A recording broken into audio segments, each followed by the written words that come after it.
I'm Tiffany, aka Nana, and welcome to Cook Like Nana. I'm just gonna tell you up front, I am not a chef, I'm not formally trained, but I'm obsessed with food. We love eating really good food, from the fanciest restaurants to the most homey restaurants. We love fresh ingredients and we like to eat healthy. When we eat at restaurants, a lot of times, we'll order whatever we want just to be inspired so we can come home and create amazing dishes inspired by those, but created in a way that it's not going to make us feel bad the next day because it's, got gluten or dairy or something else that makes us feel bad in it. So a little backstory on how this started. About 10 years ago, my husband, Duane, he got really, really sick and nobody could figure out what was wrong with him. For about between 6 and 8 months, he lost 40 pounds. And erection between 6 and 8 weeks. He just was sunken and he couldn't walk. His legs were swollen. He had to use crutches. And at the time we were living in Austin, Texas. So his family, his parents came down and helped us, just lived in with us and helped take Duane to the doctor while I worked 2 jobs and had 3 kids, one of which was about to graduate. So we had a lot going on. It was really stressful. We didn't know if he was gonna make it. We kept taking him to the hospital and they would just tell us, like, we don't know what's wrong. And then they would give him more prescriptions. So he was just getting more and more of these prescription drugs pumped into him, but still no answer. They had no idea what was causing it. Every day he lost 2 pounds. Every day he lost 2 pounds. Every day. And so I knew that that's not sustainable. Like, you can't lose 2 pounds every day indefinitely. So one of my jobs was, we had a coffee shop in downtown Austin, and one of our customers or one of our regulars came through and she had done some chiropractic for Duane right before he got sick. So we were a little bit like, I don't want him to do chiropractic. No offense, I'm sure it helped him, but by some coincidence, you did the chiropractic and then he got sick like right after. And she goes, no problem, but I'm gonna give you this card and I want you to tell them that I sent you. So it was a business card for a naturopathic clinic. So if you don't believe in all that, whatever, like, we didn't either. We vaccinated, we took our kids to the doctor. If we were sick, we were very traditional in that sense. But at that point, the doctors had no idea, and I didn't want my husband to die because, like I said, you can't lose 2 pounds every day. And he already looked like a sunken in old man. Then he started turning yellow because he was getting jaundice from all the medication. It was truly the most terrifying time in my life, just watching that play out and then working. And, the kids we had moved recently to Texas from our longtime hometown. And so we were already going through a lot of adjustments. And then to be watching him just disappear before our eyes with no control and no answers was devastating and just so upsetting. I couldn't touch him. And he's very strong. So if you know my husband, he's like this big, strong, he knows how to do things. He, is in construction. So to watch him frail like that was, nobody knew what to do. His parents were terrified. The kids were upset. And it happened over the course of time, which we can, relate to now. But so my in-laws took him to the naturopath because obviously I had jobs and I was working nonstop. So they took him and then they did some stuff which I didn't really understand, but I'm sure all of you who are familiar with this, probably it was totally normal to you, but to us it was super weird. But we were like, whatever, I'll try anything to help him stop losing weight. And so they did all their stuff and then they sent him home with just this armful of medication, and he went home and they said, he cannot eat sugar, he cannot eat dairy, he cannot eat any kind of gluten. So you have to read every single label, and if anything is on any of it, he can't eat it. So we were reading labels like crazy people. He couldn't have ketchup. He couldn't have, like, the things that have sugar in it are incredible. He couldn't have any preservatives. It had to be natural foods. So we had to be very strict with what he ate. I was giving him these smoothies, and I had been, even before I went to the naturopath, I was measuring out every calorie, every nutrient that he had, but we hadn't come off of gluten or dairy because that's, like that wasn't our way. And so we were, I was measuring out his calories. I was creating these smoothies for him every day that had 4,000 calories, and he continued to lose 2 pounds. But once he went to the naturopath, they gave him these supplements and put him on this strict diet.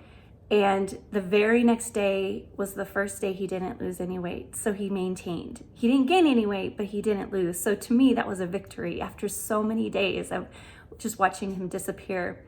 And so I thought, like, it gave us all hope. It was like, yay. And so from then on out, he gradually started getting better, and he got stronger, and he came back to us. So it was really exciting. We got $40,000 worth of doctor bills for no answer, and then we spent $1,800 on naturopathic and the remedies, and it was, that's what helped him. That was the turning point. So from then on, anytime he eats gluten, his knees hurt and his joints hurt, and so we have to be really careful. Again, when we go to restaurants, we'll eat whatever we want because we want to be inspired, but we're really careful. If it's not what we say, if it's not worth it, we won't eat it. So we're really careful about what we do eat. And we always have almond milk on hand and things like that. So we found a lot of replacements just to keep him healthy. As the years have gone by, he's been a little more tolerant. He's built up his tolerance, but he's still, if he has too much of any, sugar, gluten, or dairy, he feels the effects.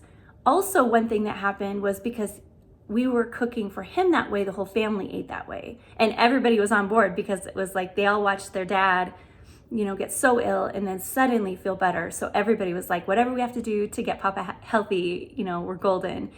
So our family began to eat like that, and more fruits and vegetables, more, no dairy, no gluten, no sugar. So really just natural foods, meats and vegetables, rice, things like that. Organic, being really mindful of any kind of chemicals and things like that. What was interesting was that, number one, now I am not intolerant, but I began to think that maybe we all are. And I went on to take biology in college as right before we moved from Austin to Billings, Montana. And I learned that even in our biology books in college, it says that, milk is not a normal thing for the human body. So it kind of validated what I was learning, which was, as I was eating that way, if I would go off and eat something off of that plan, I would feel bad. So, and the biggest example being pizza. So we love pizza. And since the whole time our kids grew up, we had pizza night. We watched Survivor and we ate pizza. And it was a big deal. So cutting out pizza was just a big blow, we felt.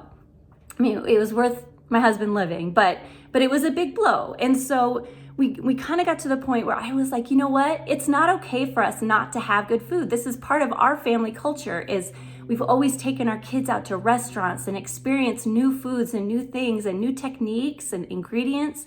And so to take that out of our lives is unacceptable. I'm not willing to let food be the boss of us. I agree that we need to fuel our bodies with what is healthy, what feeds it, and we have more energy, we have better health overall, and we can withstand and tolerate more stress from other factors outside of food. And so we started doing this thing where we, eat out, we still get inspired, but then we come home and we try to replicate those favorite dishes in a way that doesn't have these ingredients that are really bad for our systems. And that is where, at the time, it was called Transfer of Health. So in let's see, what year was it? 2000, I don't know. It was about 10 years ago, 8 years ago, I started, I think, Transfer of Health. And it was just all about the transformation. Like, we're taking our bad health and just transforming it into something good. And I felt like our family had gone through that transformation. So I really wanted to share it with other people, anyone else who wanted to feel better, who wanted to have amazing food, but didn't want the bad feelings from it, and also didn't want to let food be the boss of them. And I wanted to empower other people to live like that. So I had this movement, I had all these blog posts, and it was so exciting. I surrounded myself with healthy people and homeopathic doctors and naturopath and functional medicine professionals. And then we moved and I got into marketing, and that's amazing too. But through that, I was able to, use these, sales funnels and things that I use every day now.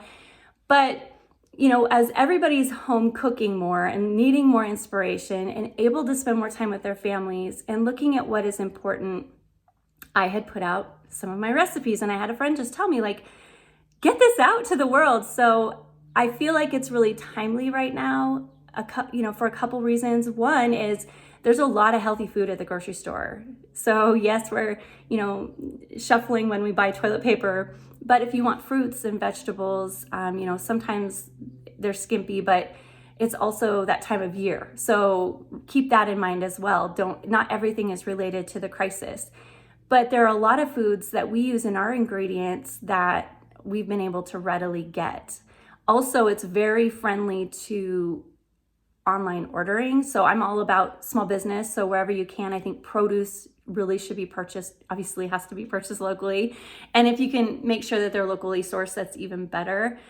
But I want to put this out there. I want to offer this to you. It's my labor of love. It's rooted in meaning to me. So when you read these recipes, I just want you to connect to the fact that just as it transformed our family's lives, whenever I pass this off to someone else, I just want you to know that I'm handing over something that I created with heart to provide others a way to eat amazing food in a way that will energize your body, will feed your body. I mean, they're not perfect. They're not perfect ingredients. So hardcore, that's bad for you. Like, you're going to find those sometimes. But the thing is the bulk of it is good. We try to squeeze in vegetables more in a way that even little kids like it, and just be creative so that it's family friendly. Some recipes are more difficult to make than others.